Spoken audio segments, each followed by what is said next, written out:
Hey everybody, it's Charlie. Huge news. They just confirmed the entire royal family for the Inhumans show, including Lockjaw. So let's break this down. The huge news is they cast the entire royal family for the Inhumans TV show, including Lockjaw. That's right, they are doing Lockjaw on the TV show. People probably would have rioted if they didn't. So what I'm going to do is just explain what's going on, what each of their powers are, and where this takes place in the Marvel Universe, because they revealed the time and the setting, so it's all in there with Infinity War and the rest of the series. So it's all really good news. So there's a new round of the Spider-Man giveaway. I'm giving away those action figures. All you have to do to enter is be a subscriber, leave a comment on this video while we freak out about Inhumans stuff.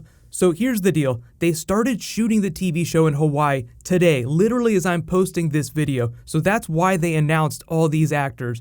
I know you guys have a lot of questions about what this has to do with Inhumans on Agents of S.H.I.E.L.D. because that's set in present day, that ties in with the movies, this is part of the Marvel Universe, it'll also tie in with the movies. So what does that mean for S.H.I.E.L.D. to Inhumans? They haven't said anything other than it's not a S.H.I.E.L.D. crossover, so there isn't any intention right now to cross characters over, so they low-key might just be ignoring everything that Agents of S.H.I.E.L.D. has done, but that doesn't mean that they'll never have crossover characters. Phil Coulson is always like the go-to guy for crossing over. If he's Mr. S.H.I.E.L.D., then wouldn't he be interested in a mystery Inhuman city that just popped up out of nowhere on the far side of the moon? Those seem more like questions that they'll hold off for Comic-Con when they start dropping trailers and then just open the door later on for potential crossover, because I think that S.H.I.E.L.D. might only get like one more season, so it's only going to be an issue for a little while longer, but because it's only 8 episodes, it sounds like it'll be relatively self-contained, so I wouldn't expect any Agents of S.H.I.E.L.D. stuff happening, at least during the first season. The last big time the royal family was featured on TV was during the first season of that Guardians of the Galaxy cartoon. There was this dog, okay? Lived right next to the field, and he was huge. Bigger than that one. I am Maximus, the Magnificent, supreme leader of the Inhumans. Okay, what's an Inhuman? Many thousands of years ago, on a planet called Earth, the Kree experimented on a tribe of prehistoric humans. These experimental Inhumans became hyper-evolved, genetically superior. They were feared and hated by their primitive brethren, and forced to live in seclusion. Those were my ancestors, who built this marvelous city, Attilan. It was then that they discovered the Terrigen crystals in the caverns beneath the city. Exposure to the crystals gave us each unique and amazing powers. Like the hair thing? Like the hair thing. My husband's power is in his voice. That is why he dares not speak. Even the slightest whisper can level a city.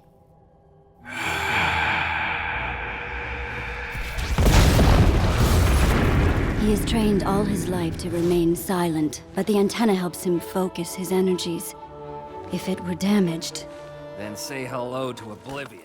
So we have Black Bolt, Medusa, Karnak, Gorgon, Triton, Crystal, Lockjaw, and Maximus the Mad, the entire core royal family. So what's going to happen is season 1 is going to be a Black Bolt origin story, like the rise of Black Bolt, but there's another mystery character that they haven't named yet who's working at this aerospace firm who has a passion for all things lunar. So I think that's the hat tip for her, a normal person working on Earth, discovering that Attilan exists and then learning about the existence of the Inhumans, and that being sort of the entry point for the audience. She's sort of like the audience surrogate, where it's like, oh my god, I'm in this crazy space Game of Thrones universe, what's going on? There's always a character like that in all new TV shows, so she's going to be the one who's like, what is the deal with your teleporting dog there? Could you please explain that to me? And that's just an easy way for the TV show writers to explain the really crazy comic book concepts to people that don't read comic books. But all good things. So the hat tip here, the thing that kind of places this in the timeline, is the fact that this mystery character works in aerospace, so that means that it's in modern day,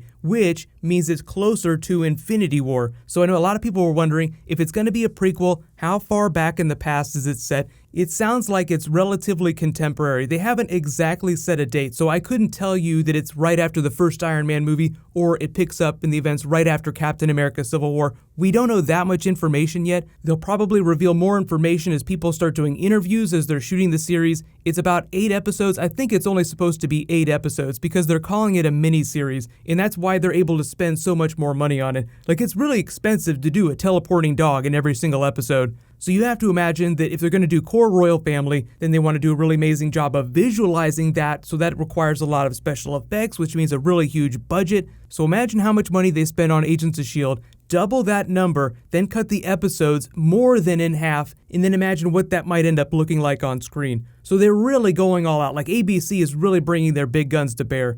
Powers and abilities, though, you guys all know about Black Bolt's sonic scream, but really what's going on is that he's harnessing this weird electrical interaction that enables him to create this electromagnetic field, and that's part of what forms his scream, but he can also use that ability to fly. He can use it to strengthen himself, create shields, he can do all kinds of stuff with it. But even without that, the Terrigen Mists have enhanced his physique so that he's someone like Captain America or Black Panther, who is just a really big badass, even without extra special abilities. In addition to that, he also shares a low-level psychic bond with other members of the royal family and people of his blood. His brother, Maximus the Mad, has a lot of brain-oriented abilities. He has psychic powers, he can take control of other people's minds, he's a genius on the level of Reed Richards, so he's just someone who delights in tormenting people, scheming, plotting, just messing with people's heads. So Ramsay Bolton from Game of Thrones is going to be having himself a lot of fun. Black Bolt's wife has the crazy hair that can do all kinds of stuff. So what it is that each of the strands of her hair has the tensile strength of steel, and she controls it psionically. So she can use it to take control of people, she can move it around however she wants, so she can use her hair to attack people, to trap them, to do just whatever she wants to do. We don't know if she's going to be married to Black Bolt when the series picks up, but she is the main love interest, so if they aren't married, then they probably will be by the end of the series. Black Bolt's chief advisor Karnak is going to be so much fun. So you know about his martial arts abilities, but his real power is in sensing the faults in everything. So there's this really awesome panel during Civil War II where the Inhumans want to take down Tony Stark. So Karnak walks up to the Stark Tech building and he knows the exact place to hit the building that will bring it all crashing down with a single blow. So in a practical way, in a metaphorical way, he's able to see the weaknesses in all things, and sometimes that comes in handy in fights, sometimes that comes in with planning. Gorgon has the ability to generate seismic blasts and waves with these giant legs and hooves. He's also Black Bolt's general, so he's this really hot-headed military man who's all about charging into battle, whereas Karnak is sort of the master planner. He's the other side of the equation that really tries to think his plans through. Gorgon is more of a Hulk-type character. Smash first, ask questions later. Triton, as you can expect from his name, his appearance, is sort of the Aquaman of the group. He has a lot of aquatic-based abilities, so underwater, he's boss. Crystal is Medusa's sister. She's the baby of the group. She has the ability to control the elements. And then you know all about Lockjaw. He has infinite maw, which is matter ingestion. He can eat and consume anything. That's just a funny joke about him being a dog, I guess, whenever he was created by Jack Kirby and Stan Lee. Oh, dogs will eat anything. So Lockjaw will literally eat anything. He can teleport across space-time. He also has precognition, and I am so happy that he's going to be on the show. But he's about 2,000 pounds, so he is like a horse-sized dog.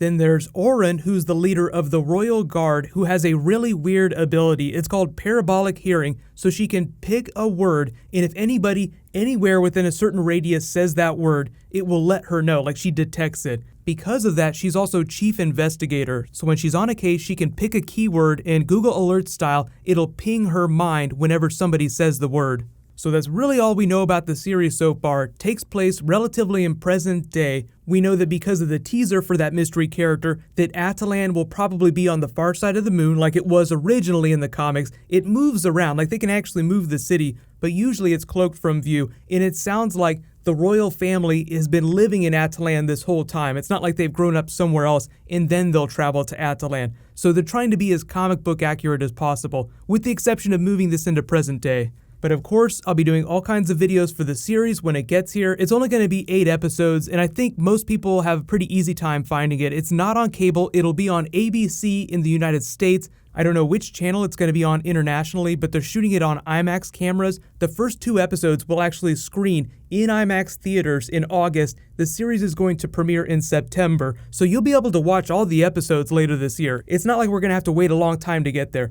But if you want to read the Inhumans comics, you can pick up Uncanny Inhumans. That's the ongoing title right now. They're in the middle of Inhumans versus X-Men. It's sort of a way for them to reinvigorate both of the franchises. They were both not doing so well sales-wise. Like Marvel wasn't doing a lot of X-Men stuff. They weren't doing a lot of Inhuman stuff. They've never been as popular as the Avengers or the other big characters, at least since the late 90s. But there was a series just called Inhumans by Paul Jenkins and Jay Lee that sort of does their origin story, and it's a relatively self-contained 12-issue run. But if there are any bonus videos you guys want me to do, explainers for characters, just let me know in the comments. But there's going to be a whole bunch of Inhuman stuff rolling out later this year. They'll probably show off a trailer at Comic-Con, so it all sounds really cool so far. But what's going to be happening this weekend is that I'll be doing more Logan videos, just talking about the future of those characters, doing Easter egg videos, talking about Deadpool 2, and then I have Star Wars Saturday now because it was Star Wars Friday and then this dropped. So a whole bunch of stuff coming really soon.